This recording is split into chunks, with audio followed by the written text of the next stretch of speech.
Viewers, it was all over in less than 48 hours. Mobocracy. Yes, this was no spontaneous uprising by some stifled youth. This is a lynch mob that accounted for another government in the subcontinent.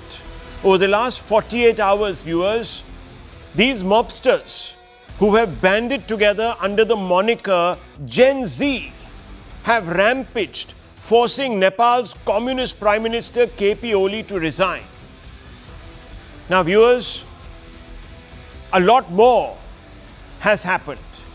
And these are not any cool students, viewers, as they are being called by the entire liberal Western press, starting with some of the most famous ones, viewers. These are brigands. These are, viewers, the militia of some sort of organization that has penetrated the country. And while Oli is being reportedly sheltered by the military, even as he plans his exit out of the country, his colleagues, viewers, in government haven't been so lucky. Some cabinet ministers were chased by mobs. Look at that, viewers, to the right of your screens. That man who's being kicked around, he's the finance minister of Nepal.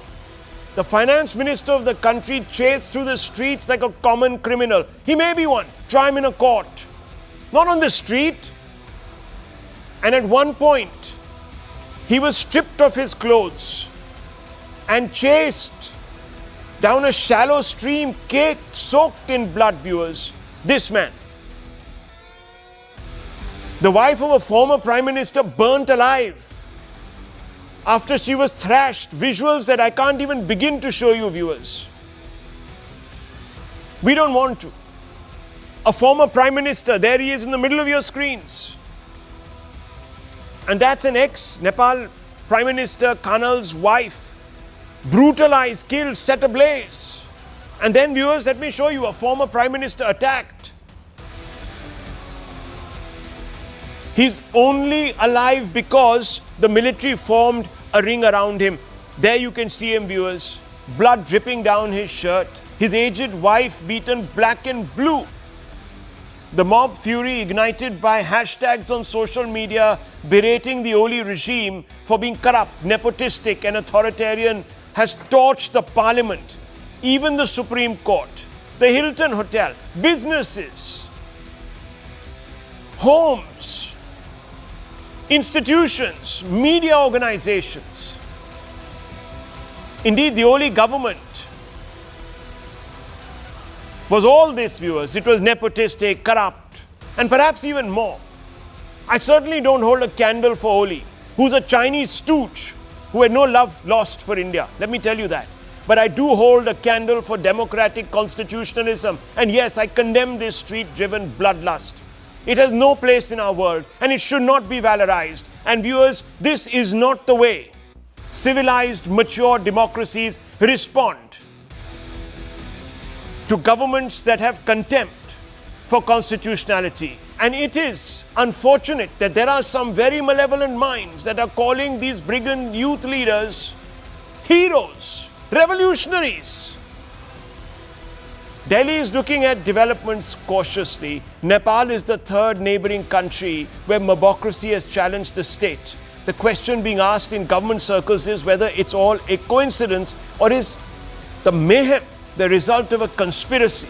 There are many who believe the CIA is behind the uprisings in Dhaka, Colombo, and now in Kathmandu. I can't confirm that. This channel can't confirm that, viewers. But there is talk.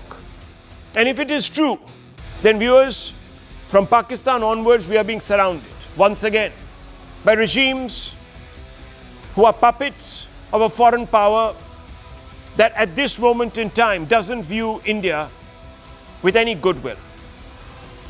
And viewers, for a while the Modi government in Delhi came uncomfortably close to facing a threat from the street. Many then believed that those agitations were not organic either. We are talking about Shaheen Bagh and the anti-CA Delhi riots and the farmers' agitation. And today I'm horrified to tell you that there are some among us, in particular influential leaders in the India alliance, in the India bloc that are wishing the same version of this playbook upon the Modi government. They want the Modis of the world, the finance ministers of the world here in this country to be pulled out of their homes and viewers chased down the streets because they've become so desperate for power.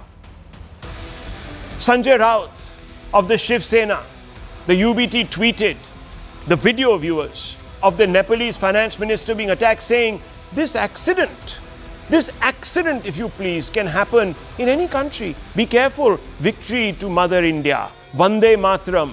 Tagging the BJP, Finance Minister Sitaraman and Prime Minister Modi. All are tagged, viewers. IP Singh, senior Samajwadi Party leader, is a lot more explicit. He leaves nothing to the imagination. He says the house of Nepal's Prime Minister is burning to the ground.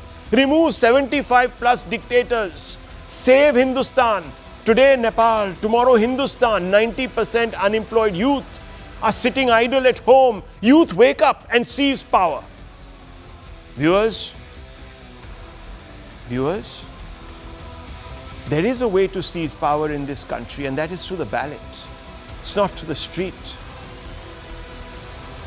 And this is not at odds, viewers, with what has been said before. Salman Khurshid, Congress leader, on August 7, 2024, a year back, he said what's happening in Bangladesh could happen here. The spread in our country prevents things from blowing up in the manner in which they've blown up in Bangladesh. Sajjan Kumar Verma, Congress leader, in August 8, 2024 said, remember Narendra Modi ji, one day people will enter the Prime Minister's residence because of your wrong policies and will occupy it. It happened recently in Sri Lanka where people entered the Prime Minister's house, and then in Bangladesh, and now it's India's turn. Mani Shankar Iyer. Around that same time, viewers, last year, in such a situation, we can say that just as doubts have arisen in people's mind about free and fair elections in Bangladesh, similar doubts are starting to emerge here. They have surfaced there, but they are beginning here as well. Itching almost, viewers, these individuals are for something like this. Yet in India, democracy bends but never breaks. Why? Because governance by and large has delivered. Let's take the numbers. Sri Lanka's external debt crisis left bankrupt in 2022. Bangladesh's forex reserves halved from 48 billion in 21 to under 20 billion in 2025. Nepal's per capita GDP hovers below $1,500 with nearly one-third of its youth unemployed. Compare this to India, 4.1 trillion economy growing at 7.8% a year. Especially in Q1, the fastest among major economies. Our foreign reserves are above 650 billion, insulating us against global shocks. Over 500 million Indians have been lifted out of multidimensional poverty between 25 and 21, according to the UNDP, viewers. Roads are being built at a record 37 kilometers a day, and the UPI digital backbone processes over 12 billion transactions monthly, giving every Indian access to the economy. These figures are not signs of a brittle state. These are foundations of resilience. That is why India does not bow to mobs. Here, governance gives stability, the ballot gives voice to aspirations, and democracy defeats, viewers, mobocracy. Remember that. But let's not get complacent just as yet. There are questions to be posed, and I want to begin tonight, viewers, by asking all the stakeholders that we've assembled here today some very direct questions. Some geopolitics, some on the state of affairs in Nepal, and others, viewers, will be questioned on their political outlook and their pamphleteering on behalf of this lynch mob. And I want to first begin with Dr. Ranganathan. Dr. Ranganathan, is this the handiwork of what the BBC and other left-leaning media outlets called wronged youth, revolutionaries, Gen Z? Or can anyone excuse this orgy of blood-curdling viciousness as a morally justifiable reaction to the high-handedness of a government? Simple question to you tonight. Good evening, Rahul, and good evening to my fellow panelists on an absolutely shocking day. Those visuals of ministers, prime ministers being chased down and almost lynched is just horrifying. I want to concentrate on the two very important points that you raised vis-a-vis India, and I think they're very important, especially for us out here. I am equally horrified by a lot of leaders, principally from the opposition parties, saying that what is happening in Nepal right now not only can happen in India, is going to happen in India.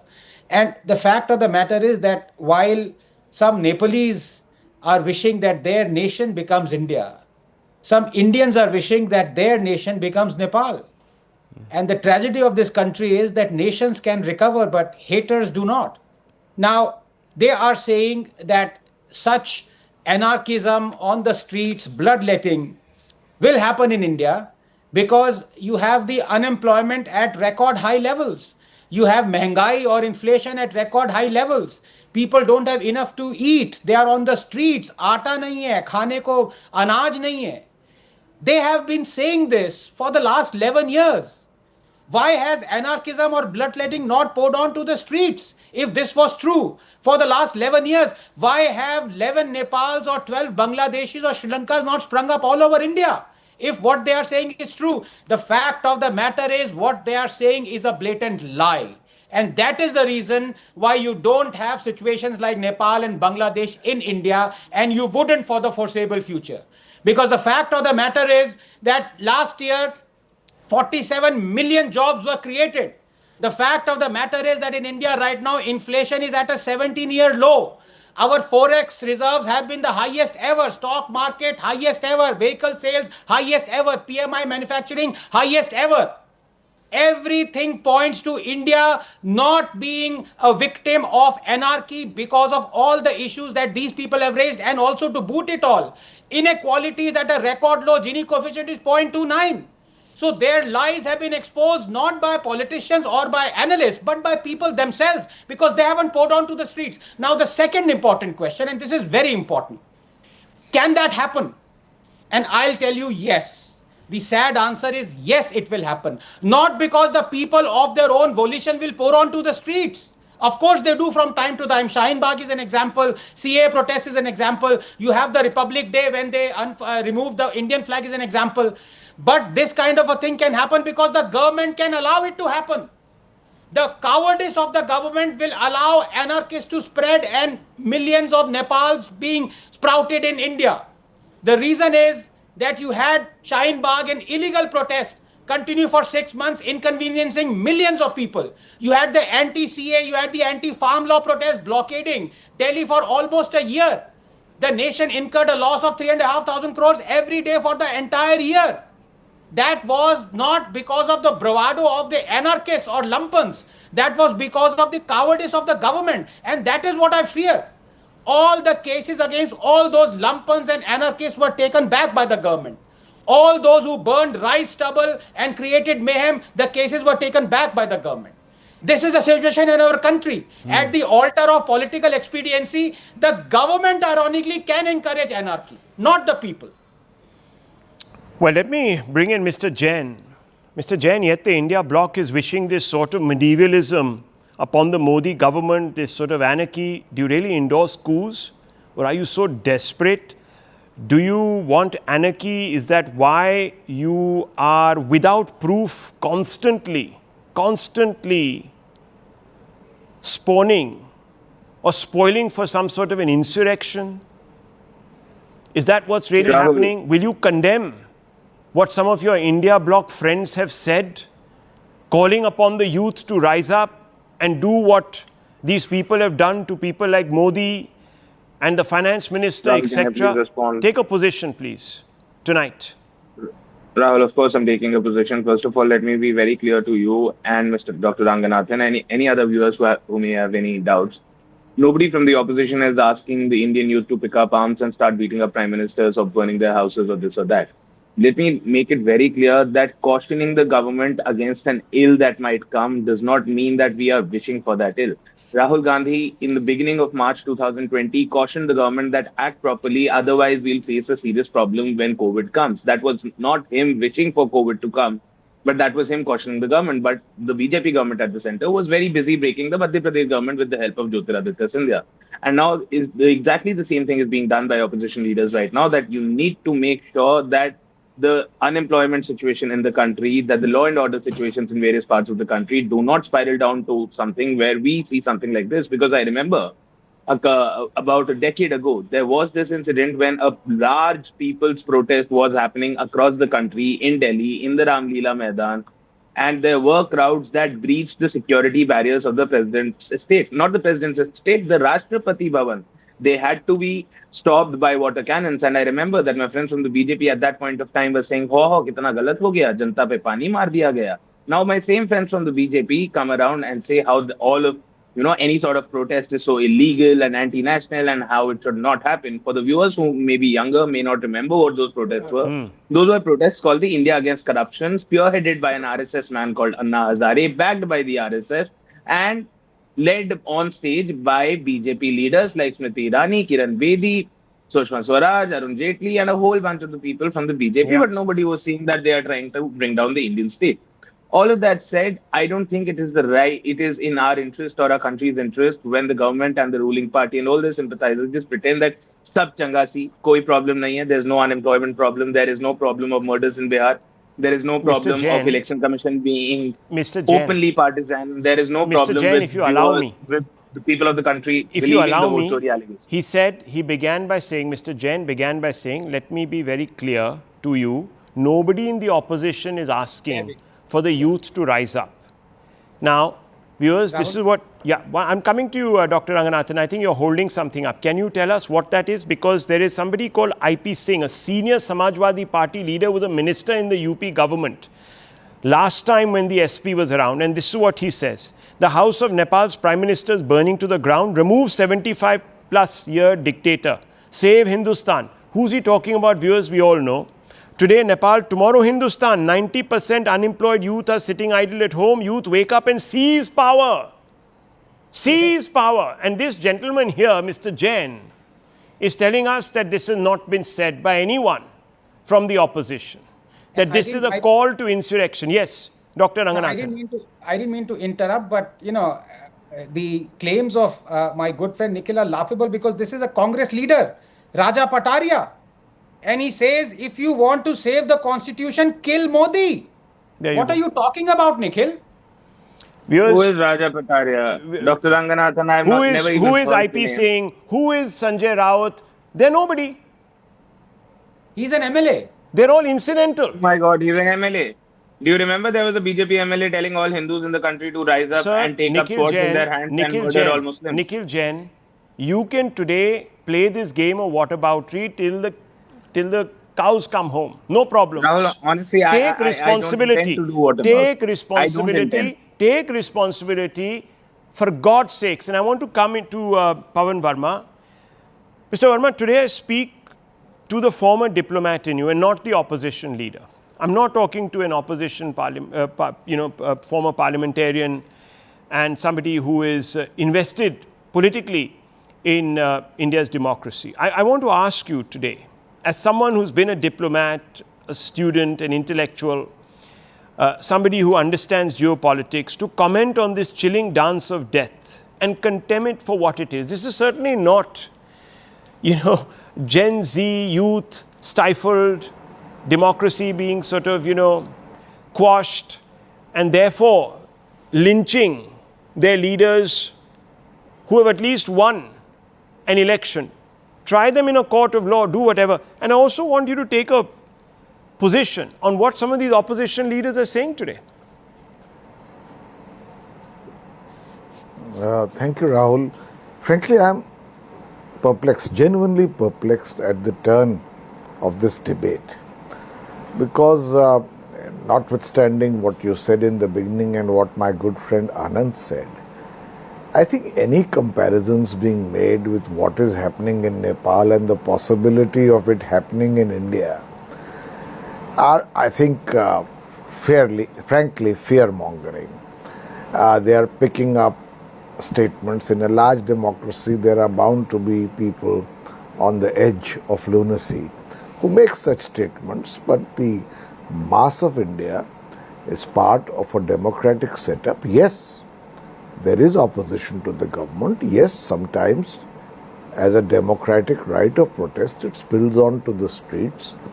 I'm sure Anand would not like the silence of a totalitarian state, and so there are protests. Sometimes they go out of hand, but by and large, India is well within the mainstream of a democracy, and any comparison with what is happening in Nepal seems to be a preposterously preemptive and defensive position to take, which has no relevance whatsoever.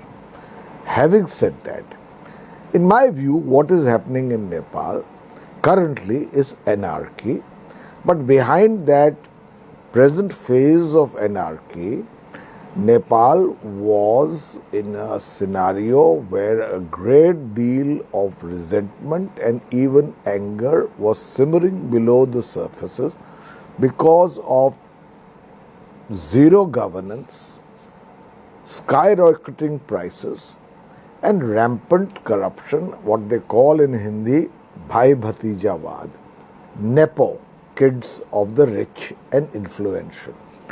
And as against that, there was a lot of anger where the trigger happened to be the ban on social media, which then spilled over into street protests that inevitably, following the Bangladesh pattern, led to reprisal, killing of as many as 24 and wounding of 400, 500, which has led the situation to spiral out of control.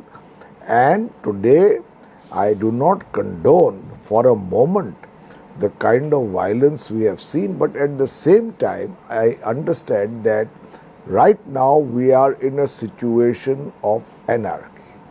And I do not wish anarchy on any country. As regards what is happening in Nepal's relevance to India, I've already made it clear the question doesn't arise, and for us to debate it even, there will be for us to opinions. debate it even is a bit. No. I think, Mr. Verma, we can't be dismissive. Bit way off the mark. No. We can't be dismissive. There are mainstream leaders. These are not some fringe lunatics. This is Sanjay Raut, who is an influential leader within his own faction of the UBT Shiv Sena. He has got the ear of both Rahul Gandhi and Uddhav Thackeray. He's not incidental to Indian politics. He's a member of parliament in the past.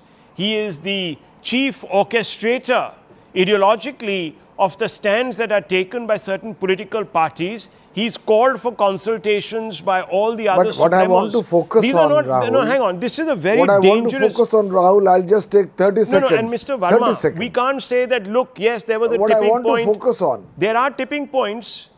There was a administration, the UPA, that was sought to be all these, corrupt to the nth power, nepotistic to the nth power. There was a popular uprising that ran a course through this city of Delhi. Ramlila Maidan was occupied. A man was starving himself to death. A political party was born out of that. A third way. Rahul, but a third way was born. You are, by these arguments. Which political party Can was I that? just come in for 30 seconds? No, one I'll second. stop. A democratic approach was taken. I'll stop. No one rammed their way into parliament and pulled down the speaker. Who is questioning that, Yes, Rahul? we must take a position. We must take a Rahul, position. you seem to be obsessed with it. This is, Rahul, I am you obsessed must- because you are I do obsessed realize with it. I am a India Democrat to is the a core. stable democracy. No, we can't be. India No, is a sir, stable no, democracy. Mr. Verma, we have And gone therefore, through. I would like you We have not gone to make through in the these analogies and 70s. comparisons. Mr. Verma, we I have want gone to through say in to the you 70s. that it may be far more. I'm sorry. We Rahul, have gone you- through you in the do all the 70s a talking of- period you of called me as a anarchy panelist. that Let led me to somebody let me at least imposing have an my word. emergency. No, Mr. Verma, let's not be You cannot completely. impose your opinion. No, you I'm not can't imposing my impose your opinion. I'm on only a giving panelist. another You've point got to of view. hear him. Please hear me out. Yeah, please. Please hear me out. Yeah. I have said from the beginning Yeah. that by overstressing this point of people wishing what is happening in Nepal to happen to India, you are raising a bogey which has no possibility Okay. of coming to fruition or reality, because India is a stable democracy Okay. where opposition exists but within the mainstream of democracy. Okay. Having said that, Sir, I think you should also debate what has led to the situation of this kind in Nepal. Okay. Look, Complete that's, malgovernance. let's yes. Ideologyless Look, no one is denying the fact. Corruption, I'm not denying skyrocketing it. prices. I have already said in let's my discuss introduction that also. that there was a petri dish of problems. But this tipping point, viewers, at a time like this, let's not be complacent about the solidity. And I want to bring in Brahmacharya and I want to bring in General Pandey. Yuval Noah Harari, viewers, has written a book called Nexus. The big difference in the 21st century, I'm not a fan of his politics, viewers, but the big difference he points out in the 21st century are the tools that are available for spreading propaganda, disinformation. And I'm using the word disinformation. These have not existed in the past. They can go through any wall, physical wall, viewers, and penetrate the mind. And they can seed narratives. And Brahmachaleni, I'm sorry whether we like it or not, the Americans complained about interference in their election process. Putin complains about interference in his regime. There are people around the globe who talk about the complete trammeling of executive authority because of people who have set up shop on social media and are constructing narratives to undermine the institutions that govern their countries. This is possible.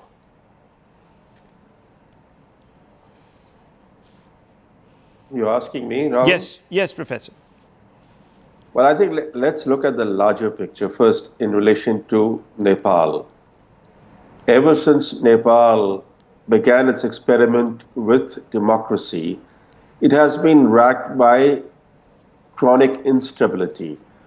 Not just chronic instability, but also by social and political unrest. But what has happened in the last 2 days is unprecedented. In modern Nepal's history, there's never been such lawlessness and chaos that we are seeing there now. And this has serious implications for India, given the open border that India has with Nepal, a border that is largely unguarded.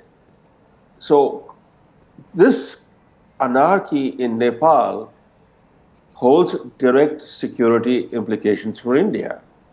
India may be the sole country in the region with a deeply rooted democracy, but that is not in India's interest, because for India to be in a neighborhood where it's surrounded by dysfunctional states where there is growing unrest, that cannot contribute to India's security. In fact, India confronts what might be called the tyranny of geography. In whichever direction India looks, it sees serious threats. So these are serious external threats from virtually all directions. Now, to some extent, it could be a self-inflicted tyranny. India's security concerns in the region stem both from its eroding influence in its strategic backyard and from failures of its past policies. And I think one question we need to ask ourselves is why? Why is India's influence in its strategic backyard eroding? Why is India just a bystander in the Nepal developments? Nepal and India are symbiotically united, and yet today India lacks the clout to shape developments in Nepal. Yeah. When India was weaker, like let's say in the 70s or 1980s, India had greater influence in the strategic backyard. Today, India is the world's 4th largest economy and is the world's 3rd largest defense spender after the US and China. And yet we are seeing an erosion in India's influence in its own strategic backyard. And I think it's a question that we need to at least discuss. Political chaos and uncertainty in the region heighten the danger of spillover effects for India. There's no way India's internal security can be safe. There you go. With the kind of situation that's prevailing in Nepal, Bangladesh, in Myanmar, and the kind of threats India faces from Pakistan. An increasingly unstable neighborhood also makes it more difficult for India to promote its economic interests, because there can be no regional cooperation in such an environment. And I think just being a beacon of democracy shouldn't give us a sense of containment. There you go. Viewers, this is very important, what Brahmachaleni is telling us. Don't think you're above this. And General Pandey, I want to ask you, who is behind this? And can these forces conspire to undermine India's democracy and its institutions and create this anarchy? Yeah, okay. So I'll quickly cover a couple of issues. Let's say the larger issue is that who's behind it. Why is that in last just about 5 years or 4 years, things have started. People are looking at Trump for this issue, but I will try and cover it the last about 3 to 4 years. Why our region has suddenly started getting uh, into a trouble zone. It is not, there was a certain degree of stability around, but post COVID, the things have changed very drastically and fast. You look at Pakistan, Imran Khan disobeyed orders of America, started tilting away for a certain degree of strategic autonomy. There was trouble. India wanted to follow its own path. You had three, four issues which you just talked of, nearly about a year and a half protest. And yesterday only, I think Canadian government has said very clearly that the funding was coming off from Canada soil for those kind of incidents, and support of Khalistan movement was taking place. Yes. Why this Khalistan revival has taken place in just about last 3, 4 years. Then you look at Bangladesh. Now, Myanmar, Nepal itself, all these four countries, I'll tend to a little bit disagree, have got a tendency to continue with instability, not in last 4 years, but you look at the history of about 3 to 4 decades, you'll find repetitive level of uncertainty and instability has taken place in these countries. But all these have taken place together. Like the last instability took place in Nepal was in 2006, in a period of about 10 years from 1996 to 2006, when People's War was prosecuted and thousands of people died actually in that point of time. If you recall, Indian government was the one just supporting the Moist government, and thereafter it allowed this shift from the royalty or the monarchy to come into so-called controlled democracy, which was led by the Moist party. Very strange, right? We are not supportive of Moism, but we allowed the Moist party to come because the shift was to take from Hindu country to a secular country, and you exactly know what happens after the secular country symbol is put across. The second thing you have to look at is 21st century is a different century than the stable 20th century.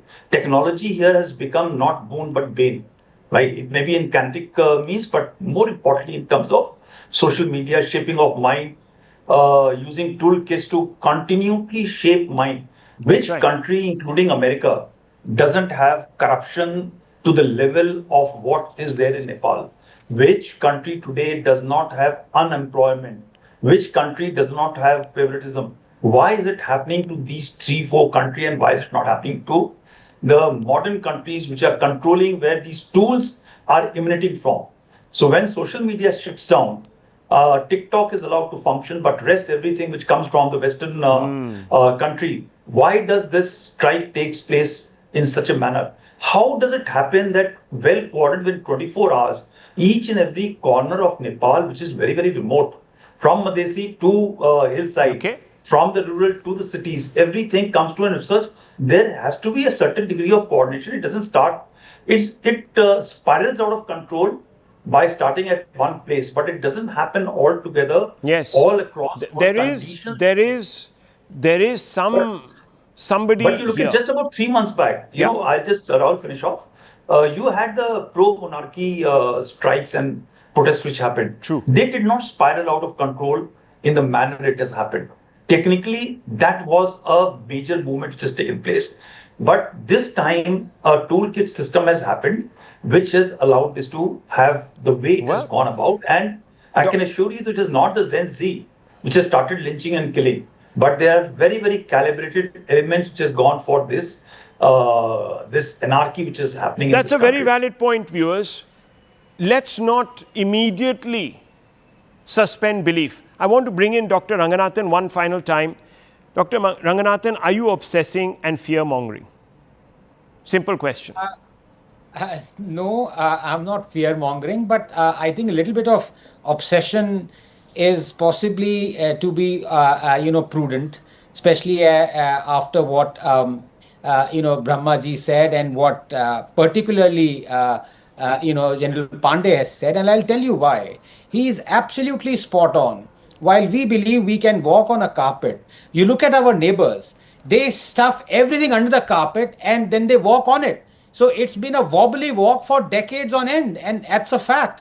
I mean, I was in fact in Nepal decades ago during the time when the king was killed, and you had almost anarchy on the streets at an unprecedented level. Not, of course, as dastardly as we see today.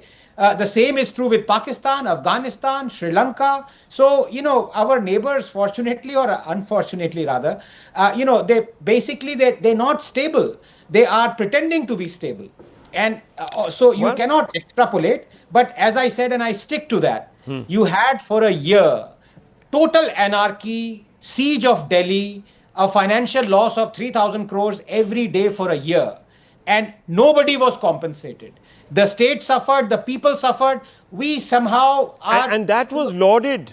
Remember, Yes. Dr. Ranganathan, that was lauded. Those people who came in on their sort of souped up tractors that looked more like little gunships and ransacked Delhi and went all the way up to the Red Fort, and in the process used swords to attack our policemen. 150 of them, more than 100 of them were in hospital. That was all lauded, viewers. That was dissidence. Can you believe it? So let's not today think that we are sitting in some little haven where we are insulated. I think Professor Chileni gave us a very good idea. And I want to move on because, viewers, we're going to talk about another big story today. We're going to be tracking developments and, of course, looking at other repercussions coming out